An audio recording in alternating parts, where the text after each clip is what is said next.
Here's a story from The Atlantic. Mike Pence brings Congress one step closer to defunding Planned Parenthood. In the late days of December, the Obama administration made a last-ditch attempt to protect Planned Parenthood from the incoming Republican Congress. On Thursday, the Senate voted to overturn the Obama administration's regulation, lifting restrictions on how states treat abortion providers and clearing the way for Congress to take further action. The House had already passed the measure, and the Senate needed only a simple majority to get it through. When the vote came to a tie, Vice President Mike Pence cast the final ballot, taking Congress one step closer to taking money away from abortion providers. Dun, dun, dun. Ladies and gentlemen, my name is Gary Varner. This is Renegade Reason, and today, the tyranny of repo men. So let's get into it.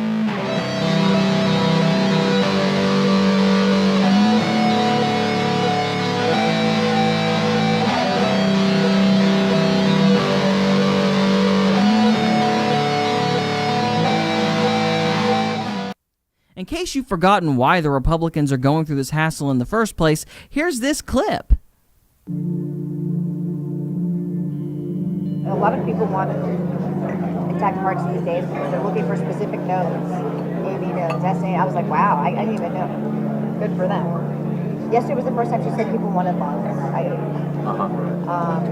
And then, like I said, always as many attack livers as possible. People just want livers. Some people want lower extremities too, which that's simple. I mean, that's easy. I don't know what they're doing with it. I guess they want muscle. Yeah, a dime a dozen.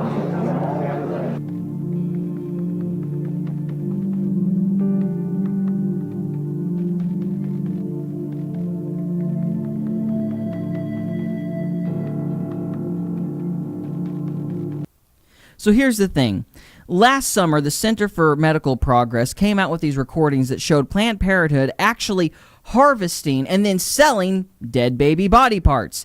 And not only this, they were actually pre-planning abortions to better fit the needs of these said companies. You know, it was the plot of Repo Men, but with dead babies. Now, did all the media sources come together in moral outrage? No.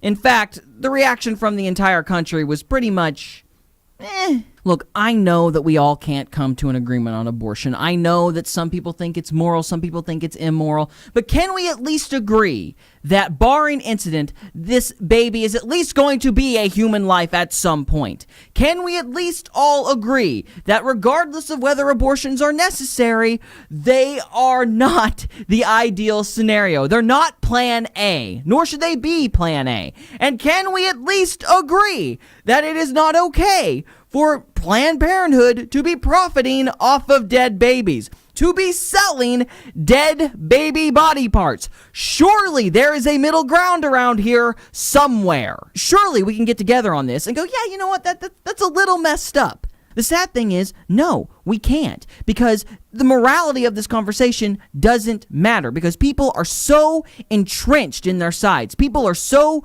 wrapped up in this us versus them mentality that the general reaction of half the country was, yeah, that's bad, that's not great, but look at all the good things Planned Parenthood does. Which is kind of like saying, yeah, that Ed Gein guy, I mean, sure, he murdered 3 people and used dead people's skin for upholstery, but think of all the free carrots he gave us. Ed Gein wasn't the only farmer, and neither is Planned Parenthood the only place to get abortions or any other kind of maternal care. Planned Parenthood broke the law. Planned Parenthood is not supposed to be selling dead babies for profit. I mean, it's bad enough that these people are not going to jail, but you would think defunding them would be self-evident. You'd think that would be the obvious thing to start with. As far as government funding goes, we're not even addressing the fact that Margaret Sanger was pretty much Satan in a skirt, and Planned Parenthood was pretty much a veiled attempt to exterminate, black people.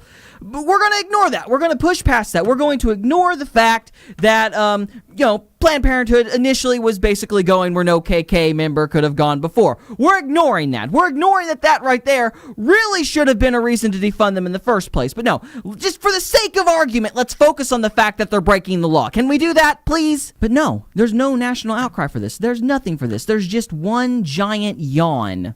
And that's infuriating. And if the fact that these people aren't being criminally charged isn't bad enough, guess what? The people who did the recording are getting criminally charged. They're the ones that they're trying to throw in jail for doing something that Dateline did to pedophiles 10 years ago. I mean, look at this.